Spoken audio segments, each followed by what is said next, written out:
Jadi tugas Pak Prabowo ini semakin berat ya kalau saya lihat ini adalah satu hal yang sangat memalukan terjadi di dalam negeri, guys. Makanya takut ya, makin takut orang kalau hal ini selalu dan selalu saja terjadi. Pak Prabowo, tolonglah ini Pak Prabowo. One, two, three, come on!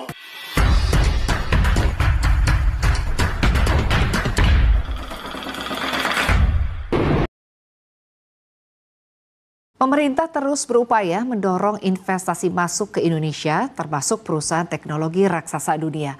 Namun sejumlah raksasa teknologi diketahui lebih memilih berinvestasi di Malaysia, Vietnam, dan bahkan Singapura dibandingkan di Indonesia.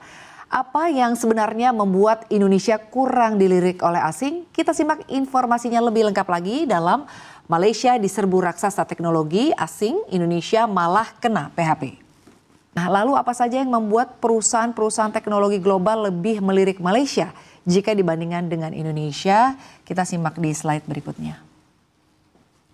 Ya, Ketua Asosiasi Data Center Indonesia, Hendra Suryakusuma mengatakan salah satu alasan utama mengapa perusahaan teknologi global ini lebih memilih Malaysia ya, jika dibandingkan dengan Indonesia adalah karena Malaysia ini memberikan banyak insentif utamanya untuk pelaku data center. Nah, tidak hanya itu, perusahaan dengan teknologi green juga mendapatkan insentif yang lebih banyak lagi.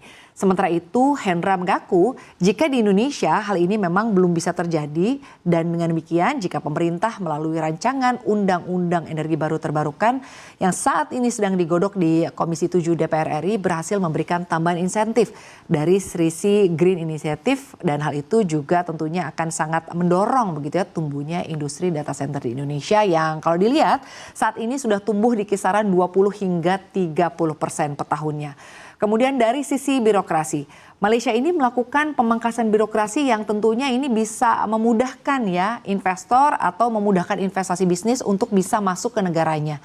Negara tetangga Indonesia itu bisa hanya menggunakan high level design ini untuk bisa mendapatkan izin membangun. Sementara kalau di Indonesia ini harus sampai detail ke engineering design yang artinya memakan waktu dan juga biaya yang tidak murah dan juga tidak sebentar begitu. Siapapun dimanapun pasti mengerti dengan hal ini. Lagi-lagi investor asing lebih tertarik dengan Vietnam, Malaysia, dan Singapura. Ketiga negara ini menjadi primadona bagi para investor asing untuk melabur. Salah satunya faktor yang paling utama yaitu adalah keuntungan. Nah, keuntungan ini tentu sebagai para investor, ya contoh saya ini guys ya, ingin berinvestasi ke negara luar. Dan apa yang akan saya pikirkan? Yaitu adalah keuntungan. Keuntungan dari kemudahan birokrasi yang saya terima dari negara tersebut, dan keuntungan bagaimana saya mengekspor dari barang-barang hasil produk saya sendiri. Nah, hal itu sudah ada, sudah dapat dijanjikan ya dengan sangat mudah dari negara Malaysia dan Vietnam, yang mana mereka ini adalah perdagangan bebas. Lagi-lagi guys, bebas pajak, bebas cukai ke banyak negara. Jadi kalau kita dirikan pabrik, dirikan perusahaan di Malaysia, kalau kita ekspor ke luar negeri itu bebas cukai guys. Dan juga birokrasi tidak terlalu rumit dan itu membuat kita sangat have fun, sangat senang. Dan kita tidak akan berpikir berulang kali untuk kita berinvestasi, melabur ke sana. Dan bahkan kalau ada dana yang lebih, kita akan lebih memperluas jaringan kita di negara tersebut. Yaitu kalau konsep pola pikir dari orang pemegang dana atau sang investor tersebut. Begitu.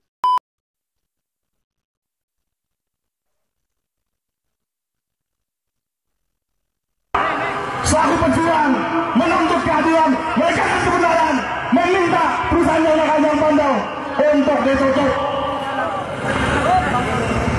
Semua sepakat kita bikin posko di sini. Semua sepakat kita bikin tenda. Sekali lagi yang saya sepakat.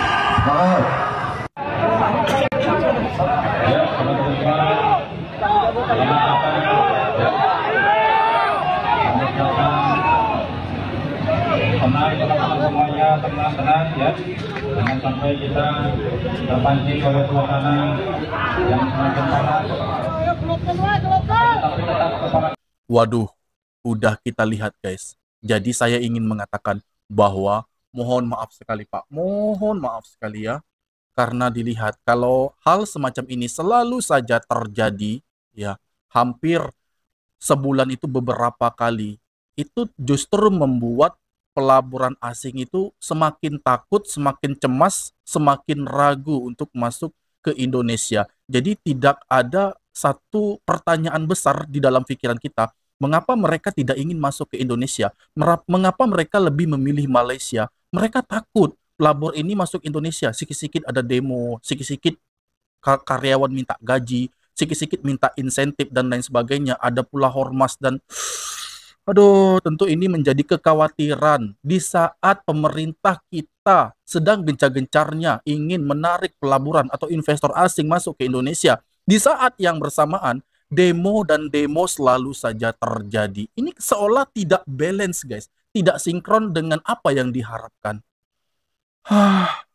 Ratusan triliun rupiah lenyap bukan karena krisis ekonomi, tapi gara-gara premanisme ormas. Di kawasan industri, investor kabur, proyek batal, pabrik lumpuh. Modusnya, ormas masuk kawasan, minta jatah proyek, bahkan sampai segel pabrik. Dampaknya Bekasi, Karawang, Jawa Timur, dan Batam kena imbas. Rantai pasok terhenti, ekspor terganggu, ekonomi daerah ikut babak belur di bawah kepemimpinan Presiden Prabowo. Ormas yang biasa main preman-premanan harus tunduk. Wibawa Presiden jelas. Hukum harus ditegakkan jelas. Di Undang-Undang Nomor 17 Tahun 2013, ormas itu ruang aspirasi, bukan alat pemerasan. Kalau ada yang maksa jatah proyek, itu bukan ormas yang benar. Itu premanisme. Solusi pengamanan diperketat, regulasi diperkuat, dan ormas yang meresahkan harus ditindak tegas. Kawasan industri jantung ekonomi. Lindungi dari premanisme, biar investasi tetap aman dan ekonomi terus jalan. Setuju? Komentar. Pak Prabowo, tolonglah ini Pak Prabowo. Mohon tolong sekali Pak Prabowo, ya ampun. Bagaimana guys kalau kita sebagai seumpama pelaburan asing ya, sudah pun berdiri atau mendirikan perusahaan kita di Indonesia. Tahu-tahu saat operasional terjadi, ada ormas yang meminta kutipan inilah, kutipan itu. Dan juga kalau tidak diberikan dana, maka arus lalu lintas dari pendistribusian itu tidak jalan tanpa diberikannya uang kepada ormas tersebut. Inilah yang selalu terjadi.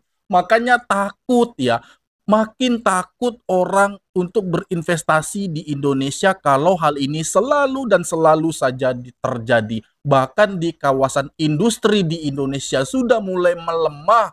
Karena apa? Sudah muak, sudah takut dengan hal-hal yang semacam ini. Baru mau mendistribusikan barangnya keluar pakai kontainer atau pakai lori, itu sudah ada kutipan dari ormas. Aduh ya ampun. Siapa yang nggak kesal guys? Bahkan saya mendengar ada satu pengusaha yang langsung menyurati Pak Presiden dan meminta tolong ini bagaimana, apakah harus ini ditindak tegas dan apakah harus kami mundur dari Indonesia ini kalau selalu saja terjadi hal demikian guys. Saya nggak tahu.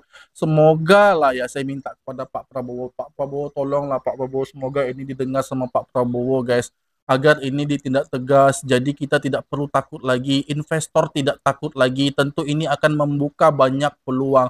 Nanti yang tukang-tukang itu bisa dia bekerja di perusahaan-perusahaan asing kalau sudah berdiri perusahaan itu di Indonesia. Tapi jangan caranya begini. Cara yang salah tentu membuat resah semua orang.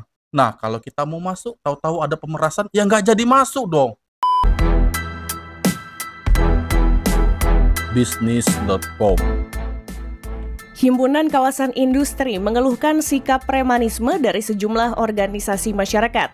Aksi premanisme itu terasa kian mengganggu keamanan dan menghalangi aktivitas produksi di kawasan industri. Bahkan tidak sedikit investor yang telah mengadukan kondisi tersebut ke Presiden Prabowo Subianto.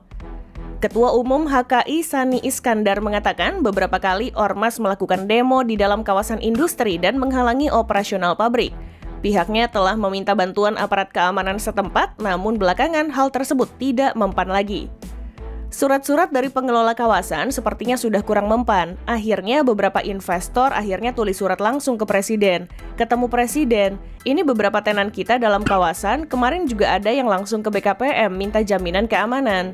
Ketua Umum HKI, Sani Iskandar, dikutip Jumat 6 Februari 2025.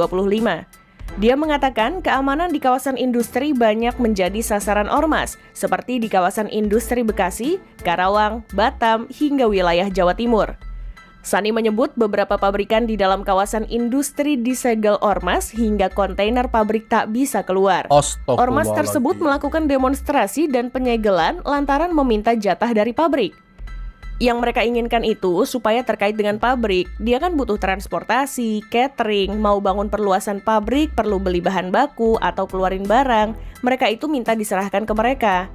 Ketua Umum HKI, Sani Iskandar. Sani menyebutkan gangguan keamanan di kawasan industri membuat rugi triliunan rupiah. Ya Allah. Banyak investor yang akhirnya keluar memindahkan pabriknya hingga batalnya investor masuk ke kawasan industri. Kalau dihitung semuanya, ngitungnya bukan cuma yang keluar, tapi yang nggak jadi masuk itu juga bisa ratusan triliunan. Ya Allah. Ketua Umum HKI, Sani Iskandar. Belum lagi ada masalah lain seperti ketidaksinkronan birokrasi dan regulasi, permasalahan penyediaan utilitas industri, dan soal kepastian hukum. Berat ya. Jadi tugas Pak Prabowo ini semakin berat. Ya, kalau saya lihat ini adalah satu hal yang sangat memalukan terjadi di dalam negeri, guys. Saya saja melihatnya sungguh sangat malu, ya Allah. Jadi ini satu problematika yang memang perlu serius ya penanganan dalam hal ini. Setiap pabrik, setiap kawasan industri itu sudah dipantau oleh ormas-ormas tertentu ya. Tidak usah kita sebutkan nama ormasnya, guys ya. Tapi di sini terbukti dari video yang kita saksikan ini, guys, sudah dipantau oleh ormas-ormas tertentu dan bahkan ya arus transportasi untuk pengiriman barang ini kendaraannya disegel.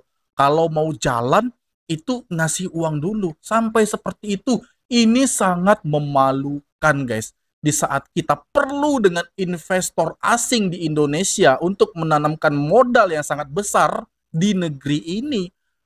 Tapi malah investor itu mengeluh dengan tindakan-tindakan dari, aduh ya Allah, ya mintalah agar ini dapat diselesaikan. Ya, jangan lagi terjadi hal ini, guys ya. Ini peluang pekerjaan bagi banyak orang. Apabila pabrik itu tutup, maka banyak orang yang akan di PHK atau pemberhentian hubungan kerja. Coba kalau tidak ada orang-orang yang meminta-minta dari pabrik-pabrik tersebut dan aman kondisi, dan juga ditambah lagi dengan birokrasi yang mungkin pro dengan investor tersebut, tentu banyak investor yang akan melabur di Indonesia, dan justru kebalikannya itu akan membuka peluang bagi siapa saja orang-orang di Indonesia untuk bekerja di negaranya sendiri. Tapi di sini jangan heran, guys. Jangan ada yang mempertanyakan apabila keluar dari Indonesia dan mereka memutuskan untuk berinvestasi di Malaysia. Siapa yang rugi? Kita, guys. Siapa yang untung? Ya Malaysia, Vietnam. Mereka dapat mengambil keuntungan ini. Dari apa? Dari satu kelalaian kita, satu hal yang betul-betul perlu penanganan secara serius. Dan demikian tadi video dari aku. Ya Allah, ini satu hal yang menusuk lagi di dalam hati, guys. Semoga ini lekas diperbaiki oleh pemerintah kita. Ya Allah, ya Allah. Cepat selesailah masalah-masalah seperti ini ya, guys ya. Dan saya akhiri, mohon maaf atas segala kekurangan, karena saya adalah manusia biasa yang tidak luput dari kesalahan. Dan saya akhiri, wabillahi taufiq wal hidayah. Wassalamualaikum warahmatullahi wabarakatuh.